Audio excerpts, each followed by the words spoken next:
viral sebuah video terkait pernyataan ada pihak rumah sakit di Manado lakukan sogok terhadap keluarga dari jenazah yang meninggal dunia dengan status pasien dalam pengawasan PDP.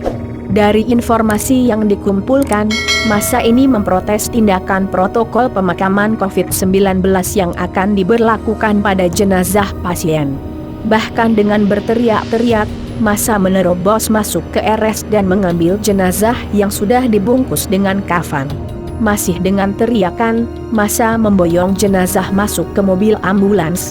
Dalam video lain yang juga viral, anak pasien menerangkan bahwa pada saat selesai memandikan jenazah ayahnya, pihak RS dalam hal ini dokter yang menangani memberikan uang kepadanya agar jenazah tidak lagi dibawa ke rumah dan langsung dibawa ke lokasi pemakaman. Mereka, dokter, ada beri uang. Setelah ayah saya dimandikan, dari RS akan masukkan ke peti tapi kami keluarga menolak. Dokter kasih uang tapi kami tolak, ucapnya dalam video itu. Dalam video yang berdurasi 10 menit 42 detik itu, anak dari almarhum mengatakan bahwa sang ayah sebelumnya diperiksa negatif COVID-19. Pasien yang masuk rumah sakit sejak 26 Mei lalu itu diketahui masuk kategori PDP lantaran didiagnosa mengalami pneumonia dan kehilangan kesadaran. Informasi dirangkum sampai pukul 15.00 waktu Indonesia bagian tengah.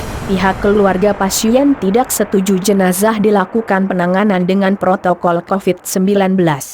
Video penolakan warga tersebut kemudian viral di media sosial.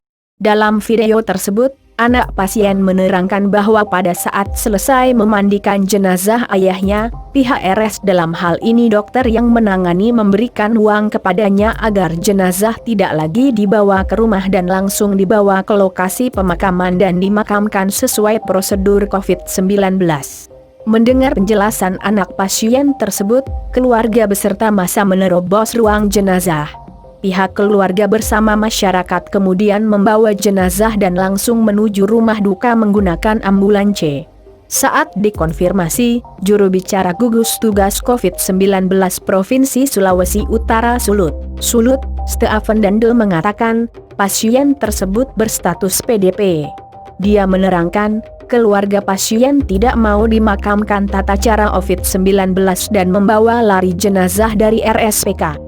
Jadi petugas medis dan keamanan terkurung di dalam RS. Tindakan tim medis mempertahankan status PDP. Tapi kalau sudah ada dalam situasi yang mengancam jiwa, prioritas utama adalah keselamatan diri.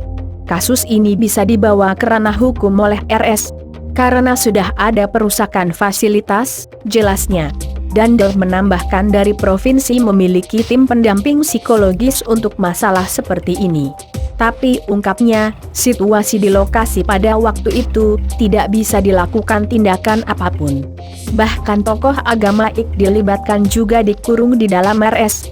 Situasi tidak terkendali karena jumlah massa sangat banyak, katanya. Dandel menanggapi terkait isu pemberian uang dalam kasus tersebut. Menurutnya dalam SOP tidak ada kebijakan pemberian uang kepada keluarga. Yang saya tangkap di dalam status Dr. Suyanto disebutkan uang diserahkan kepada imam yang dipanggil pihak RS untuk memandikan dan mensolatkan jenazah, bukan kepada keluarga. Nanti kami minta Direktur RS memberikan keterangan secara resmi kepada masyarakat dan media.